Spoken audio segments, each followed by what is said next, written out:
All right, welcome to Quarantine Kitchen on the Cloud Cafe. NEWaukee and our partners created the Cloud Cafe for our network to continue to connect and find their passions, people, and purpose. We host multiple events each week, and you can find what's coming up on NEWaukee.com and by signing up for our newsletter. Our sponsors on the Cloud Cafe are Ginger Lazovik from Shorewest Realtors, along with North Shore Bank. Thank you both for your continued support of our programming. We can't put this stuff together without you, so we really appreciate it. Now I want to hand it over to our Quarantine Kitchen team for the night. We've got Jen, Andy, and Truman. Hey. Hi, thanks, Rita. We're super excited tonight to welcome Truman McGee of Funky Fresh Spring Rolls, and we're going to get rolling in just a second. I wanted to thank him in particular for being a part of our conversation tonight, because one of the things that the Milwaukee Food School is trying to do is create a center for learning, innovation, community building, and resource sharing. And Truman is definitely somebody who builds within the community.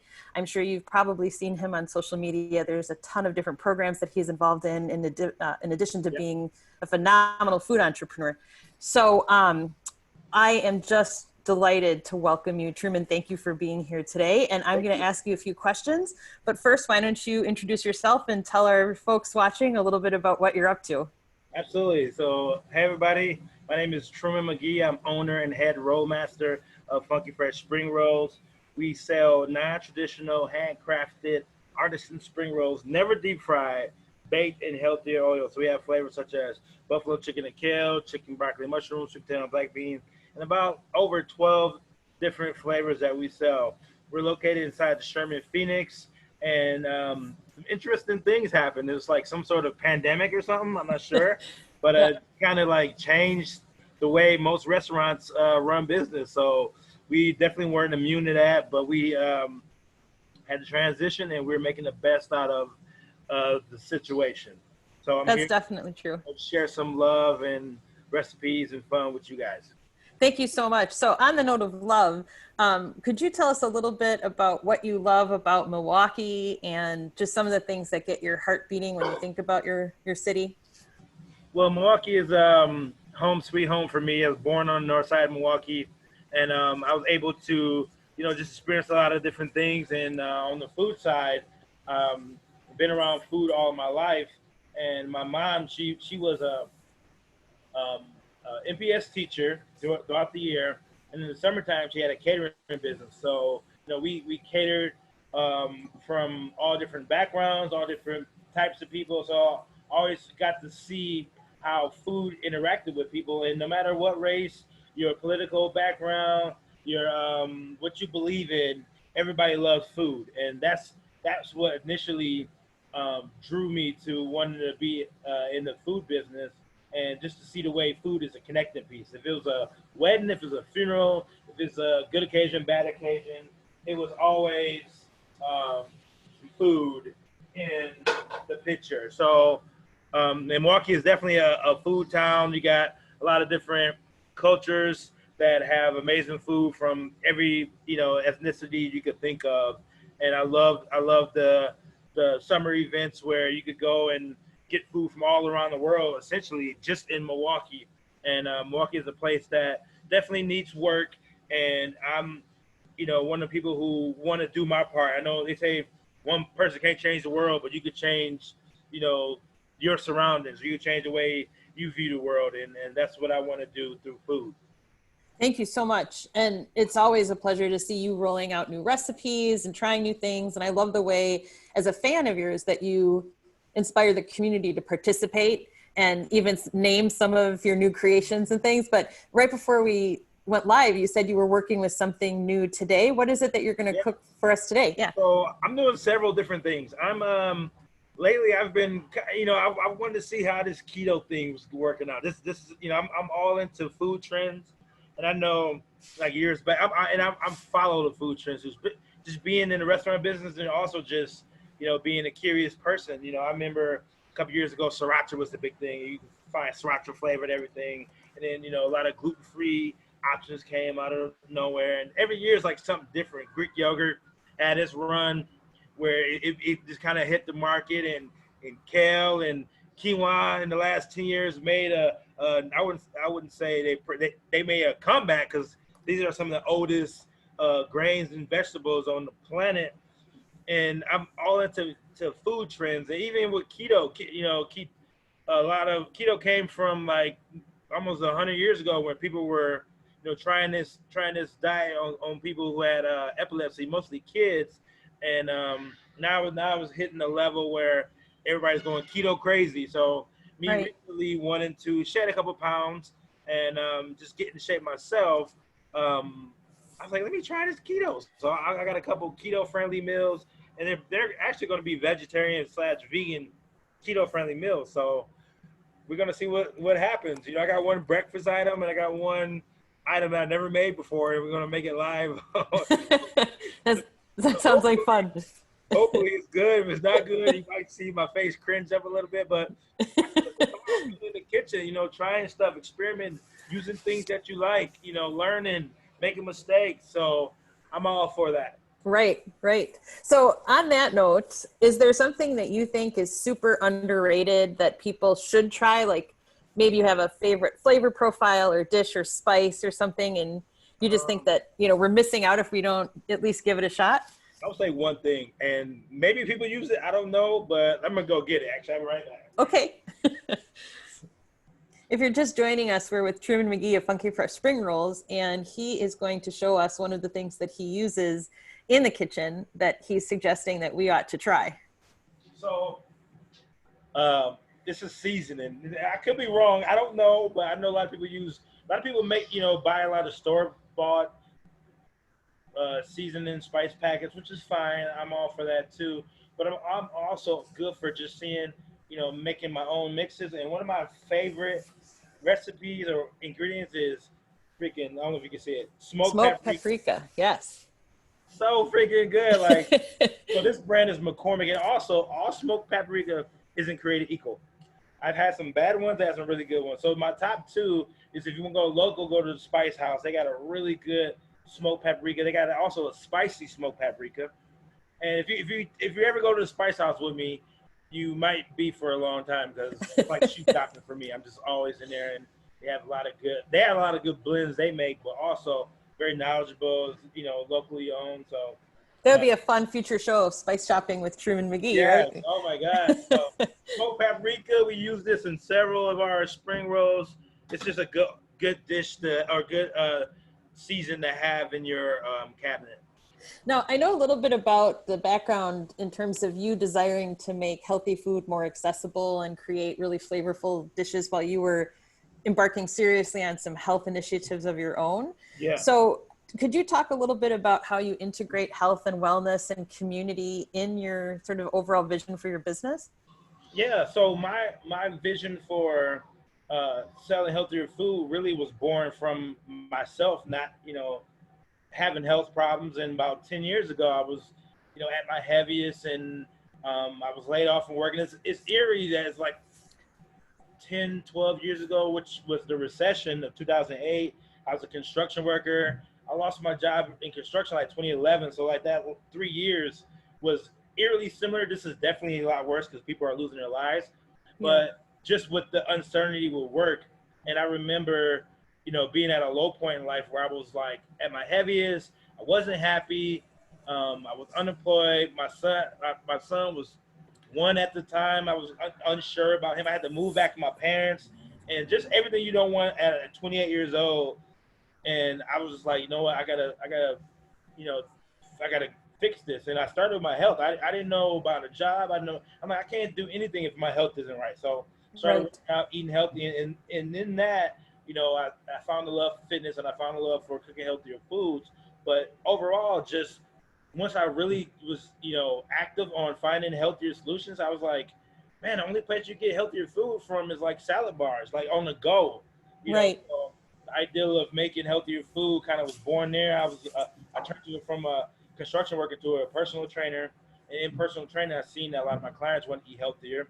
So I was like feeding them my food, and they say, you know what? I don't like doing burgers with you, but I would love eating your salad. So it kind of went from there, and just kind of Funky Fresh is kind of born out of that. So even now, I'm almost in that same position where recently, in the beginning of this COVID pandemic, I found myself like in the same position where I literally gained back all the weight. And it wasn't from just me eating bad food. It was just from like me dealing with stress and anxiety of owning the restaurant and having access to so much food that I said, you know, I got to get my life back in order. And for this pandemic, that's kind of what it's been. It's been like a redemption for myself. Like, you know, a lot of restaurant owners get stuck in this business, and you lose track, you lose yourself in it. And it's a lot of people beyond restaurants that, you know, we put our jobs, we put all these exterior things in front of our own health. And that's kind of where it starts. And for me, once the world stopped that, you got nothing to do but look at yourself and say, all right, what are you going to do now? And that's kind of where I'm at right now, where I'm on a redemption and I've lost 15 pounds. I've been eating healthy. And I want to continue to inspire people that, you know, you do have options like Funky Fresh, where it is healthier foods, and everything on that menu is with the focus of being a healthier option compared to anywhere you go, and quickly too. So just sharing that my love for food, and want to let people know that you can find healthier food that's affordable, that's fast, and tastes as good as any junk that you can find too.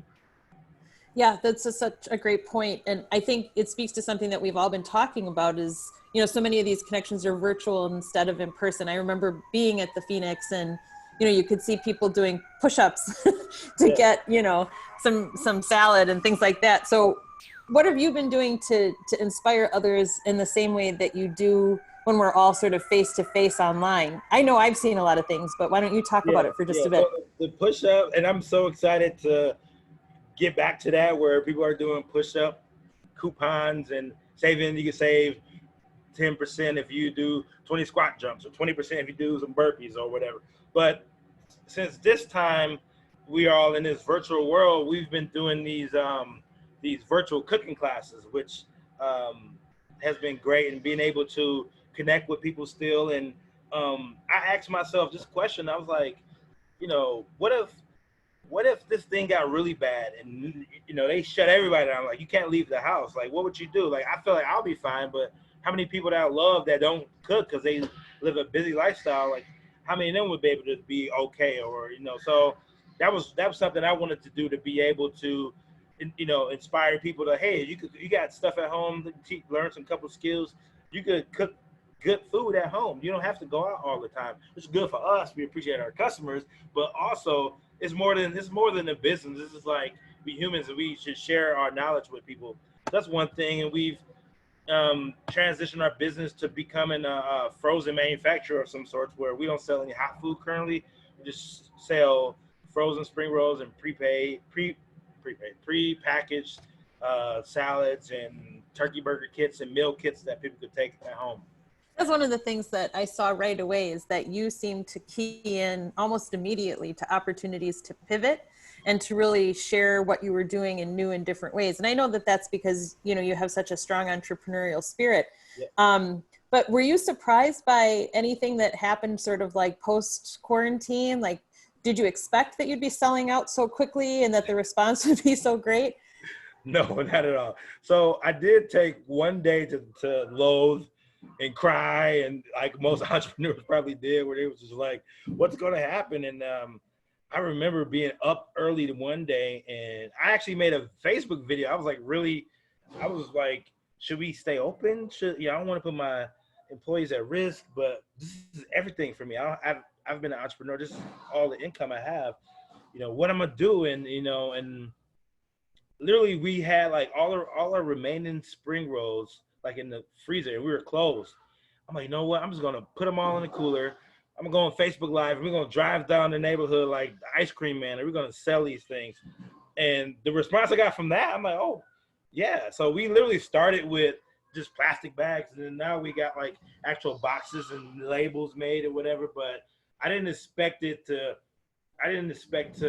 be here where I haven't made any spring rolls to sell for anybody in quite some time, and we're still able to survive and pay our employees and even make plans for the future. So we like I said, I definitely spent one day loathing, but the other time I said, all right, you know, what next? You know, entrepreneurs, this is what we do. We face obstacles. COVID-19 is just another obstacle that we got to figure out how to get past and make it work. Yeah, that's so true. I'm going to give you a moment to do some cooking and walk us through that. While I do that, I'm just going to remind all the folks who are online that you can post a question to the chat space. If you're watching us on Facebook Live, we've got someone who's going to put those questions into the chat so that we can read them and ask them. Thank you again to everyone who's joining us. And now I think we're going to go into a little bit of the cooking piece and take a little walk around the kitchen with Truman. Yeah. So this is our kitchen. I don't know if you can see much. I got a laptop I'm holding, so it's a little different than holding the phone. So we have a, you know, normal standard size kitchen, I think. I don't know what standard is. But what I'm doing is I'm getting some things that we need. I'm using non-stick. So this is something that I want to share with people if you didn't know. It's kind of a pet peeve of mine. When you use non-stick, use a rubber spatula, okay? Use rubber, use wood. Do not use metal spoons, metal spatulas, anything metal, because you ever see your non-stick skillets all like lines are in there? That's because you're peeling the Teflon, you're eating it, and now you're gonna be pooping Teflon for the next 2 weeks. Okay, so use rubber. Okay, I just want to show you our spring roll inventory. We just kind of got loaded up. This is it, guys. This is our spring roll heaven. It's about 300 something. I don't know. I actually don't know. It's a lot. So we got flavors such as Chicken Club. We have like 14 flavors. We got buffalo chicken and kale. That's one of the favorites. We got sweet potato and black beans. It's another favorite. We got a new roll we just introduced today is a black bean burrito. We have our first dessert roll is an apple pie. It's actually vegan. We use coconut oil, coconut milk, and raw sugar. We got brunch, we got breakfast, we got Euro, Beyond Burger Rolls. We got a lot of different options. So we're gonna head over to, I just realized I left the stove on. Hopefully they didn't burn. If they did burn, it's part of life. Deal with it. Oh, geez, they did. Kinda, not really. A little smoky, but they're right. So I got some Beyond sausage. And if you're like a plant-based lover, you might have heard of these, and they're really good. This is like my favorite brand of any plant-based foods. Let me just dump that out. They're just a little blackened Beyond sausage. They're still gonna be good. So I got the Beyond sausage. What I like to do with those is, if you not use them, keep them froze. Okay, if you keep them in the fridge, the flavor kind of what's the word? Doesn't be there after 3, 4, 5 days. So I would recommend either A, keep them frozen, or B, cook them right away and then bag them and then use them for different things. Like I just pretty much make them like this, and you could use that as some sausage for anything. You could add them to some eggs, and that's kind of what we're gonna do with our first meal. So now, did you get inspired to go experimental with some of the plant-based stuff by any specific thing? Was it a health motivation? Were you just, I know you said you're really into both health and food trends. So were they sort of equal motivators in terms of pursuing some of these new alternative proteins?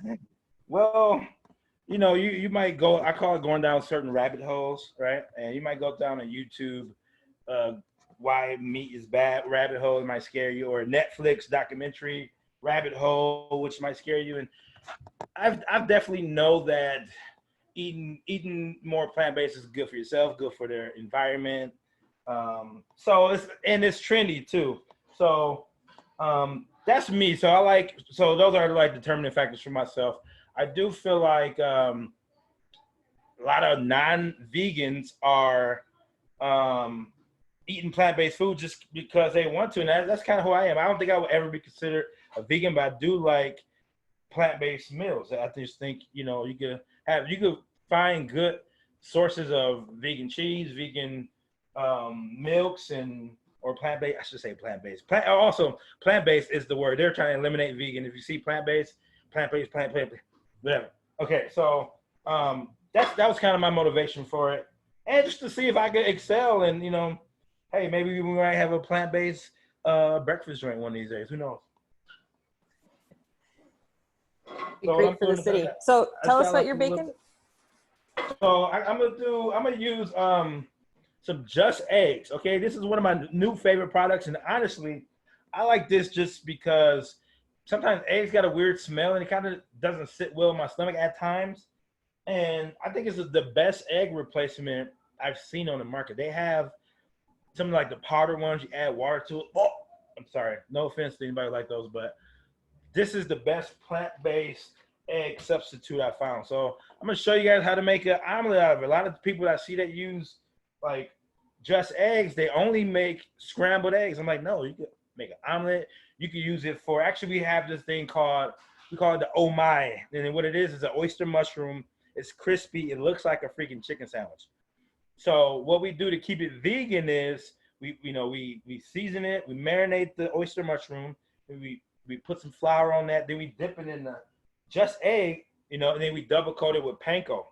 Then we brush some olive oil on there, put it in the oven, bake it. You literally can't tell. It looks like chicken. So we call it oh my, because it's oh my delicious. So that's another thing we use the Just Egg for. But today, we're gonna just make a simple omelet. Vegan, 100% vegan. I got some kale. Kale, yeah, right. I'm just gonna stir up some kale. I got the heat a little high, but I'm gonna cut it down now. With the Just Egg, the difference between a Just Egg and a regular egg is you gotta cook it a little bit lower temperature. It doesn't cook as fast as regular egg, but the consistency is real simple or real similar. But I'm gonna show you something different. So I just add a little massage kale. I'm trying to hold my laptop and do this. I got a little onions. Just add a little onion to it. So the massage kale already has the massage with garlic powder, onion powder, and sea salt and olive oil. So we use that as our base to make our salads, but it's really good sauteed too. You can use that for a lot of different options. I'm gonna add a little bit more oil to it. I'm gonna just kind of tilt this down. Actually, I might just hold this. I'm gonna just set it here and see if you guys can see me. I ain't holding it. Oh, there we go. Look at that. Perfect. Look at that. Boom. So I'm just add a little kale to it. And the kale cooks really fast. If you ever get this product, it sucks to open. Use a knife. You got this nice little tab right here, but it never works unless you're like freaking Incredible Hulk making an omelet. All right, and guess what? I just ripped it off. I must be Incredible Hulk. Indeed you are. So you shake it really good. You keep the kale moving. I got the onions cooking. I probably should have added the onions first, but that's fine. But the kale wilts really fast. And then this says 3 tablespoons is 1 serving, but who gonna make it? I only that's 3 tablespoons. I'm gonna use about 1/3 of the bottle. I just pour it on just like that. Looks just like eggs. Doesn't have the egg smell. Then we'll go to our, you make omelets, the flip, the fold and tilt technique. All I'm doing is here, lift and tuck. I'm not sure what they call it, but that's what I'm calling it. Lift and tuck. So I just go around the sides, making sure that it's nice and, the egg is not sticking to the side. I got enough oil in there, enough fat in there to keep it from sticking. This is real simple. Like I said, I gotta add a lower temperature. It kind of like expands a little bit. And I'm gonna flip it. I'm gonna flip and tilt, and then I'm gonna eventually get in there, get a nice little air flip, fold it, add some vegan cheese or regular cheese if you want to, and you put some sausage on the side, add some avocado. Since we are going keto, I am heavy on the avocado. I use a lot of avocado oil. If you want to use ghee, you can. If you want to use coconut oil, you can. It's gonna have that oil taste to it, that coconut taste, but it still will be delicious. So I got the omelet here. I'm just looks great. See, you can't really see. I don't want to tilt it too much because our omelet's gonna hit the floor, and that would be sad. Can I ask a question while you're flipping Sure. for us? I have a question from Mike who wants to know, as a follow-up to the conversation we were having about you pivoting your business plan for the pandemic. Do you think you're going to keep any of the pivots that you put in place after people are able to get out in public again? Absolutely. The online ordering, 100%, we're going to keep that because we never used that platform before. So to be able to use online ordering now to streamline call-in orders or to streamline just people who want to order ahead of time. We're going to use that. We have some shipping mechanisms that we're going to start using. We'll be able to ship to different different states and counties around Wisconsin. We're definitely going to keep using some of those. Just to be honest and be a little bit transparent. You see him. I'm just flipping and tilting it. The business that we're operating now is a lot less stressful. It's a lot less stressful not owning a restaurant per se. It's a tough business to be in. It's tough mentally, physically, emotionally. You know, you want to have the best customer service. You want to have a great product. You want to have a good time. You want to be profitable. You know, I read, is Jennifer on? She is not on right now, no. But are you talking about her post from today, right? Yes. Yes, powerful stuff. Yeah, her post from today, I read that article, and she mentioned essentially about having to rethink the way we run restaurants. I'm all for that, you know? Like, it's broke, and we need to find other ways. I don't think the curbside is a bad thing if we could figure out how to, you know, execute it at a high level.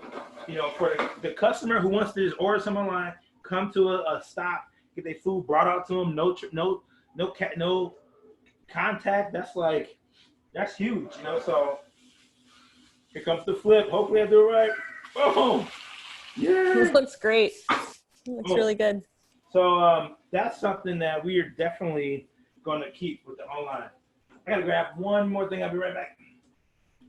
Sure thing. So just a reminder to folks, we will have time for questions. We're at almost 5:30 Central now, and this goes for about 45 minutes. So we have about 15 minutes more.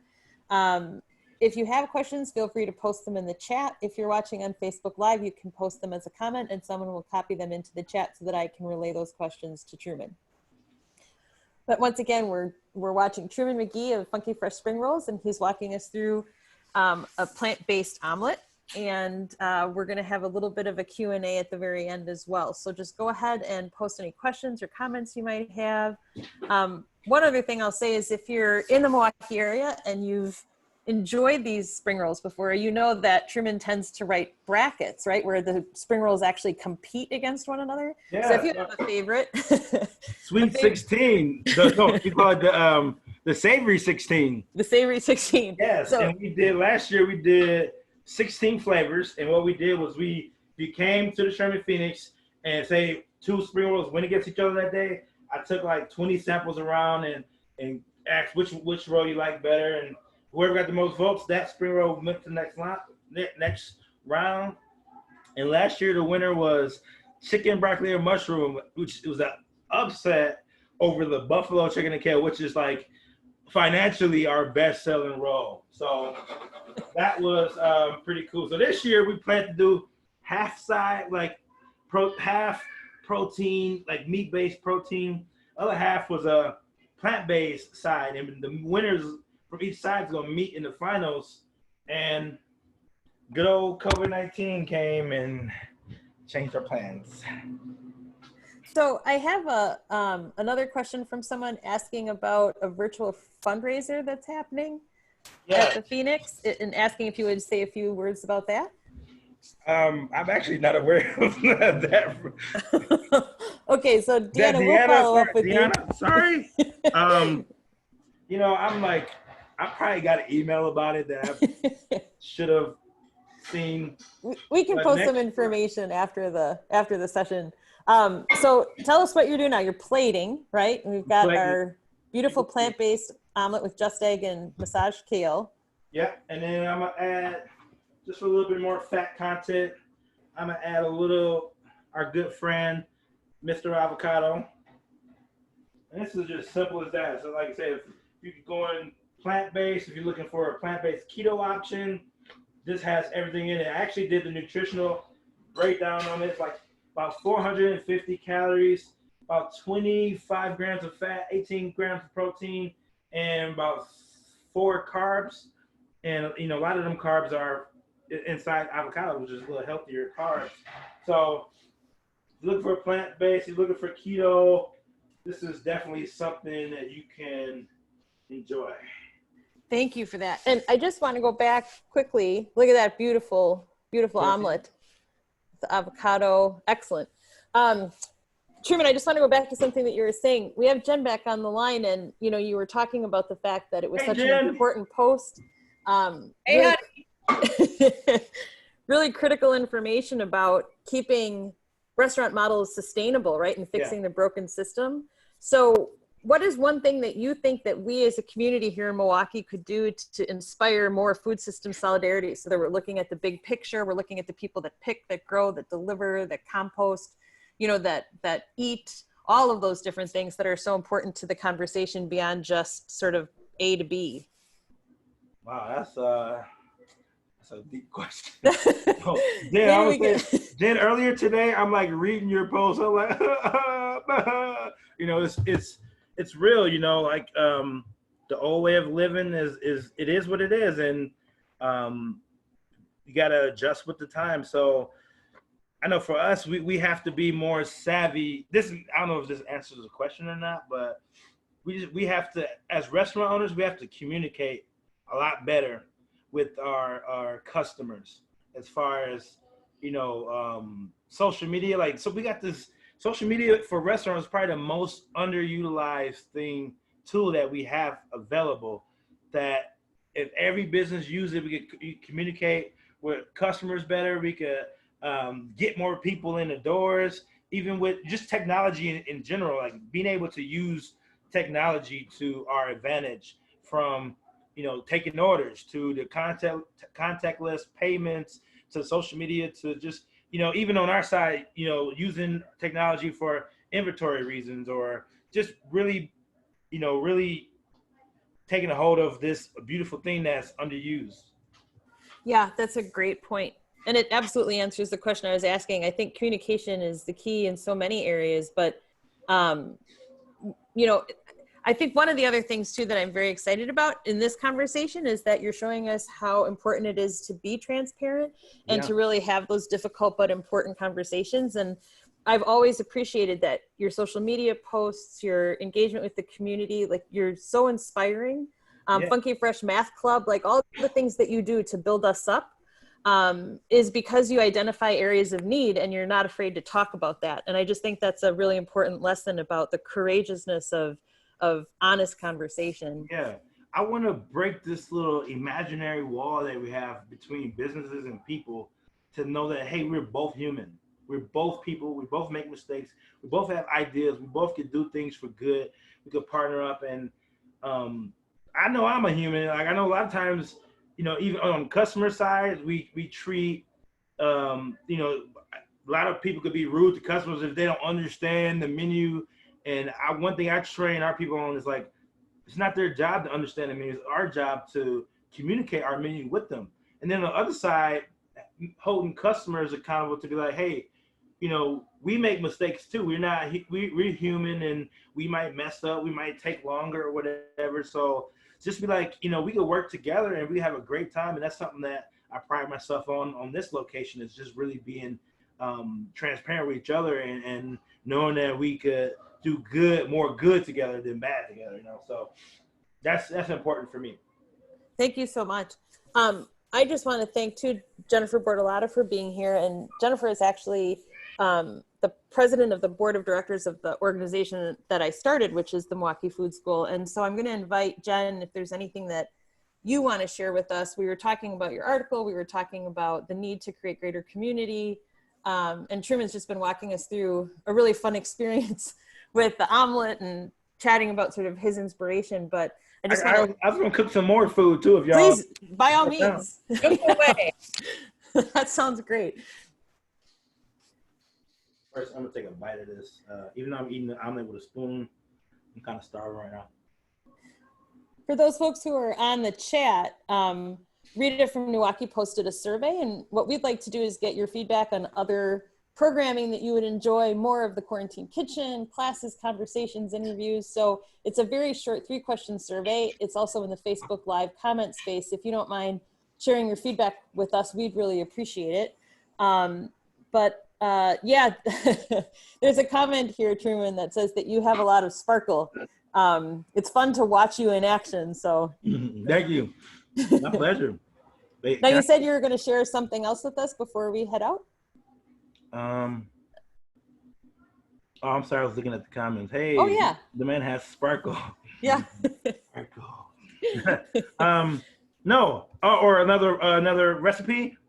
Well, it's up to you. We typically go for 45 minutes, and we're at about the 35-minute mark now. So we've got about 10 more minutes. Yeah, but I want to hand it over to you. 10 minutes, we can make some magic happen. Perfect. So, like I said, we're on this kind of keto journey, kind of vegan, vegetarian journey. I've been creating this meal called Tuscan salmon, which our customers love. It's like a creamy salmon, like a garlicky, sun-dried tomato, Parmesan creamy sauce that goes over this grilled salmon. That's just freaking phenomenal. Ugh. It's good. There's a lot of cheese in it. Like if you can lactose, not for you. But I was thinking of making like a vegan option of it. And one of the main components of the Tuscan salmon is heavy cream, right? Good old heavy cream. So making vegan was a vegan alternate for heavy cream. You could use like almond milk, maybe a soy milk. I try to stay away from soy. I use half and half. I've never used coconut milk, so we're gonna try it today. Coconut milk kind of has the consistency of heavy cream. It's gonna have the coconut-y flavor, but I'm like, hey, let's try it. Why not try it live on Facebook Live where millions of people are watching me? So just like any like Alfredo sauce, I like to start with a little bit of garlic, a little bit of minced garlic, and a little bit of onion. So what I'm gonna do is I got this in a little skillet. I'm gonna add a little oil to it. I got my little go-to mix. It's pretty much like garlic powder, onion powder, sea salt, which I got garlic onion in there already, but why not more, right? Let's add a little bit to that to the seasoning.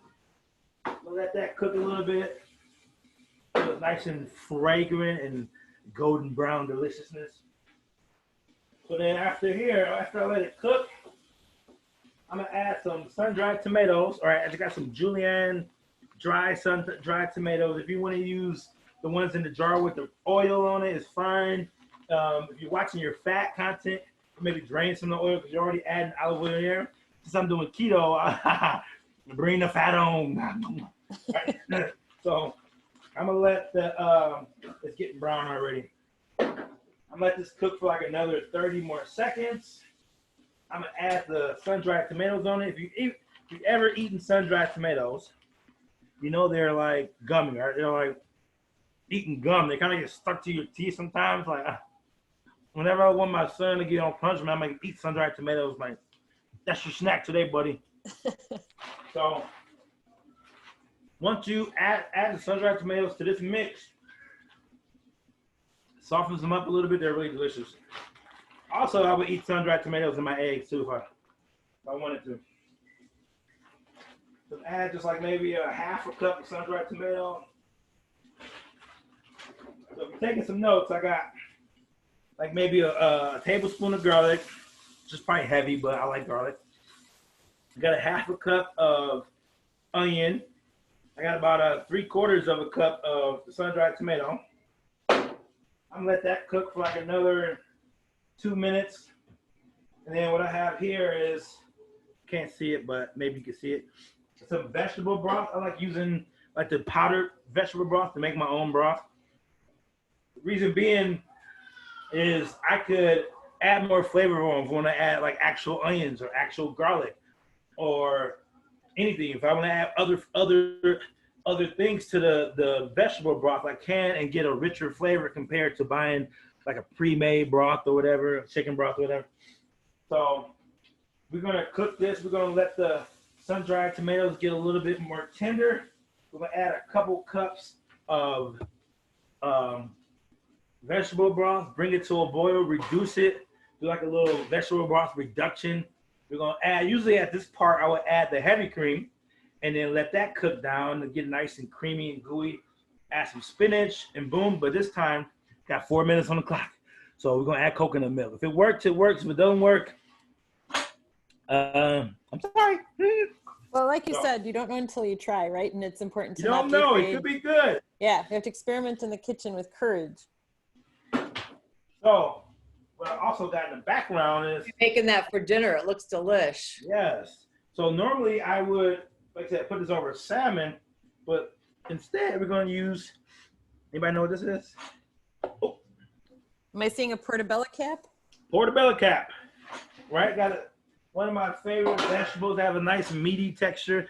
I actually use those for a lot of meat replacements in certain dishes.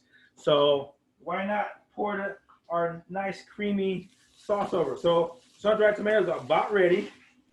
I'm gonna add I'm just gonna eyeball it because I don't got a cup. I'm gonna limit. I'm gonna add some vegetable broth to it. Roughly a cup and a half.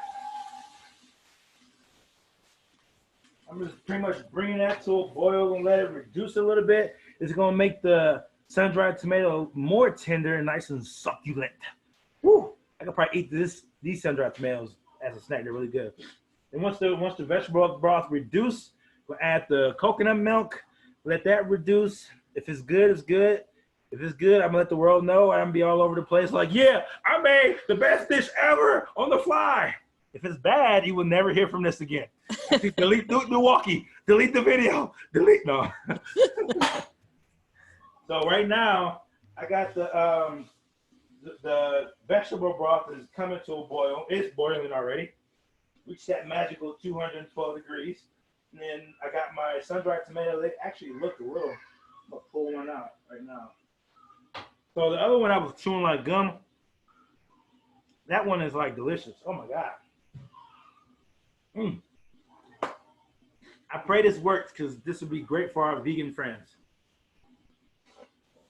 You know, I think that's one of the things that I love about your business model is that you try to create something for everyone. It's health conscious, it's delicious, but you know, you keep this idea of a connected menu because everything is just really tasty and fresh and good for you, right? Whether it's plant-based or not. Absolutely. And I think that that's a really important thing for everyone to remember is just to try new things. Like you said, right? If it's your smoked paprika spice you love so much, the first time you had it, you may have been unsure about it, but now it's a staple in your pantry. So, well, my mom is like my cooking goal. So she puts me on everything. So she made something. I'm like, what is that? Whatever. And she's like, oh, reserved. So I seen the smoked paprika. I smelled it. I was like, oh my God, it was delicious. So from there, actually the smoked paprika is like the main ingredient in the sweet potato and black bean rolls. You could take that ingredient out, a completely different dish. So I got my broth reduced. Here it comes, guys.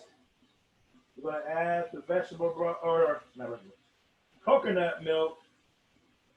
It honestly looks the same.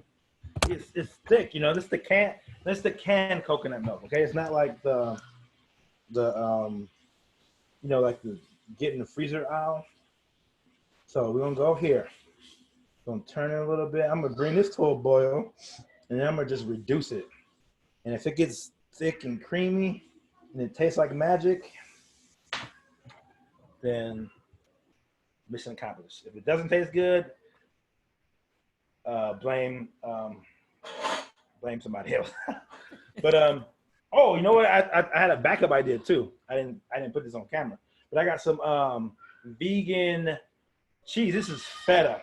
I meant to get mozzarella, but hey, let's try it. You know, a little vegan cheese to make it thicker. If it doesn't thickens up, I don't know. You guys got any input on that? What you think?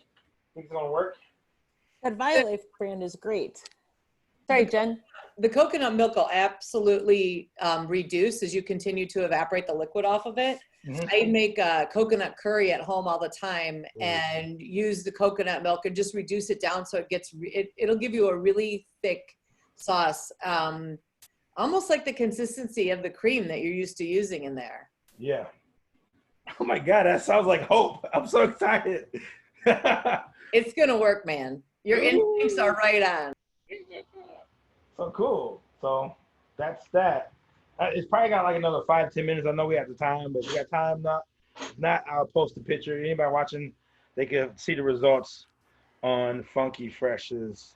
Well, I wanted to ask you one other question too, and that is, I know you have the classes, like you said, right? The Take It Home and Tuscan Salmon was one of them. So if someone wanted to sign up for the next one, where would they find that? Yeah, so I'm actually going to make that post tonight. We got 4 more classes coming up. We're going to do, I was kind of reserved about doing a lot of keto-friendly meals because I wanted to make sure it was like working for me and I wanted to do it. So I've been doing it for like 2 weeks, and the first week was horrible. I'm like, oh, there's so much fat. I can't do. My palate is heavy on the savory side. I was just like, oh. But week 2, I'm like dropping weight like crazy. So I'm like, okay, maybe it works. But still, I'm kind of like easing it in. So we got 4 classes. We got a quinoa class. We're going to do a quinoa because a lot of people have trouble with quinoa. I got some great techniques with that. I got our mean green class. We're going to actually do the mean green salad, show some techniques I got with the mean green, show different things you could do with, you know, the mix besides like eat it raw in the salad, you know, scramble it in a little stir fry, or put in your eggs. And then I'm gonna do like a zucchini Alfredo class where we're gonna do like the zucchini noodles, and I'm gonna do like an Alfredo sauce with it and add like some grilled shrimp. And then the last class is I've been experimenting with like spaghetti squash. I've been having a craving for pastas and just trying to go low carb. So different things you can do with a spaghetti squash. We hear about it all the time. Everybody Pinterest it, but that's, you know, actually making meals out of spaghetti squash. So that's next couple. But they follow us on Instagram. You can, you know, turn notifications on if possible. You can see the post. Once you see the post, you go to our website, or you can go to the website now just so you get familiar with it, and it's going to be up tonight for the next class. Is it all right with you if we repost it for you too and share it on the video? Great, we'll do that. And we're definitely going to let you finish that dish. There's no way we're going to cut off early. So. All right. So this is what we're going to do, because it's getting thick. It's not ready, but it's close enough where I can taste it. I need to get a little tasting spoon.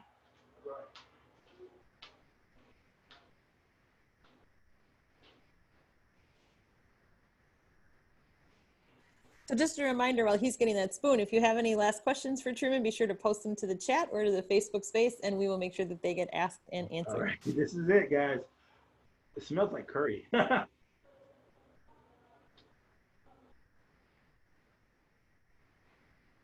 It works. It's good. It works, Jay. We did it. We freaking did it. We didn't know that, right? That we were going to see the birth of a brand new menu item in our quarantine kitchen today. Yes. Live and in living color, yep. Oh, man. So if I had to critique this, I do need to let it cook a little bit. The flavor is amazing. I'm really thinking about adding the feta to it. Is that too much? Hold off until it's all the way reduced. All right. It's good. This is Jennifer, and I would like to begin on behalf of the Milwaukee Food School and Andy and I to thank you, Truman, for all of the passion that you bring to the work that you do, and not just in cooking, but in lifting our community. Yes. It's so important. And I'd like to thank the audience for joining us tonight. I am really excited about Andy's vision for the Milwaukee Food School and how we can bring a really disparate, not cohesive industry, being the restaurant industry, together to support food equity and education.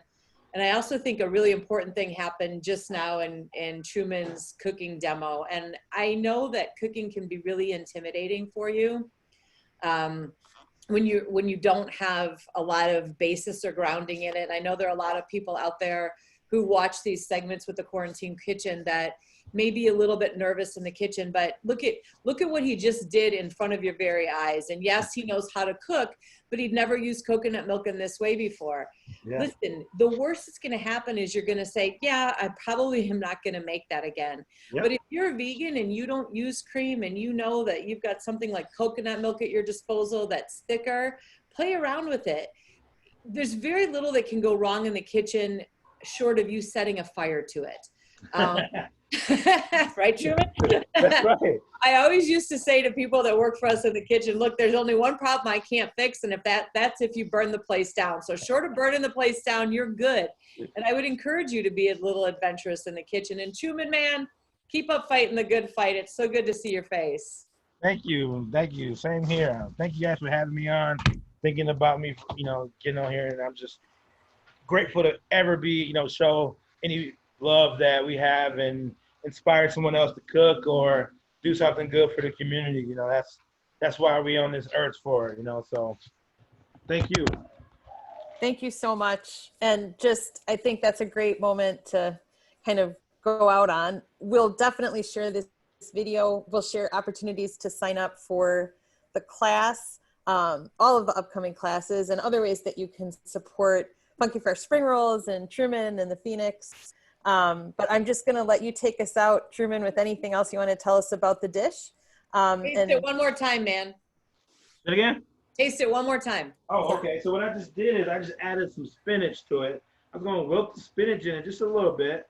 Not much, because I still want it to be, I want the look of the spinach to kind of go with the, the theme of fresh and being able to see it's actually spinach in there.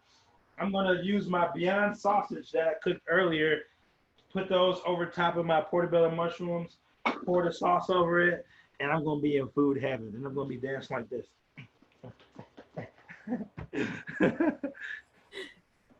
It looks amazing. Here we go. Here's the spinach sauce. Oh my God, I'm so proud.